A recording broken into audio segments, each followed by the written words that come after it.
क्यों भगवान शिव को प्रिय बेलपत्र। सावन सोमवार पर शिववास योग का निर्माण हो रहा है। जलाभिषेक से देवों के देव महादेव शीघ्र प्रसन्न होते हैं। सावन महीने में हर सोमवार पर व्रत रखा जाता है।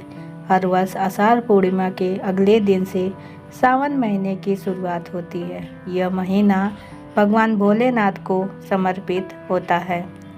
विष्णु पुराण में निहित है कि आषाढ़ महीने के शुक्ल पक्ष की एकादशी तिथि से जगत के पालनहार भगवान विष्णु क्षीर सागर में विश्राम करने चले जाते हैं। अतः सृष्टि का संचालन भगवान भोलेनाथ ही करते हैं। इस अवधि में देवों के देव महादेव और माता पार्वती की पूजा की जाती है।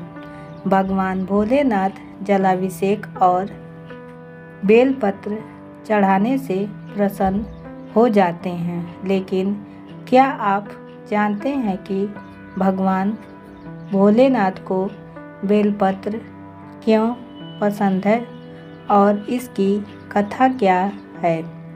चलिए जानते हैं। शिव पुराण के अनुसार चिरकाल में भील नामक एक डाकू था जो परिवार के पालन पोषण के लिए चोरी करता था। एक बार भील डाकू सावन महीने में राहगीरों को लूटने के लिए वन में चला गया। इस समय वह एक वृक्ष पर चढ़कर ताक में बैठ गया। हालांकि दिन में एक भी राहगीर उस रास्ते से नहीं गुजरा। भील डाकू संध्या काल तक राहगीरों की प्रतीक्षा करता रहा। शाम होने के बाद भी कोई नहीं आया। यह देख भील डाकू सोचा शायद किसी ने उसे आते देख लिया है, इसके लिए देर से राहगीर गुजरेगा।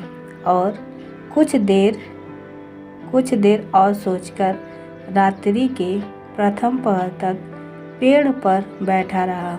इसके बाद उसे समझ आया कि शायद अब कोई नहीं आएगा। हालांकि रात को गई थी। यह सोच वह पेड़ से नहीं उतरा कि नीचे कोई हिंसक जानवर हो सकता है। वह पेड़ पर ही बैठा रहा।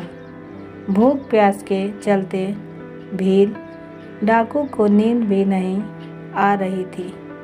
वह इधर उधर देख पेड़ के पत्ते तोड़ कर नीचे फेंकने लगा। साथ ही रात्रि भय से बचने के लिए शिव शिव कर रहा था। नीचे पूर्व से शिवलिंग था।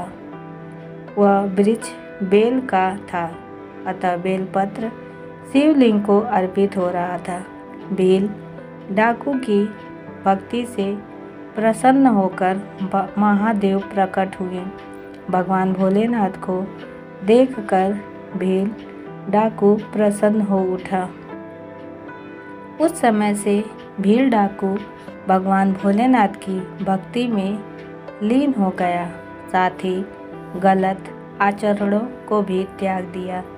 कहते हैं कि भगवान भोलेनाथ की भक्ति से भील डाकू को मरणोपरांत शिवधाम प्राप्त हुआ। कालांतर से पूजा के समय भगवान भोलेनाथ को बेलपत्र चढ़ाया जाता है। उम्मीद करती हूँ दोस्तों आपको हमारी कहानी पसंद आई होगी। पसंद आई है तो एक लाइक शेयर ज़रूर करें और चैनल पर नए हैं तो चैनल को सब्सक्राइब कर बेल आइकन दबाना ना भूलें ताकि अगली अपडेट सबसे पहले आपको मिले। धन्यवाद। ओम नमः शिवाय।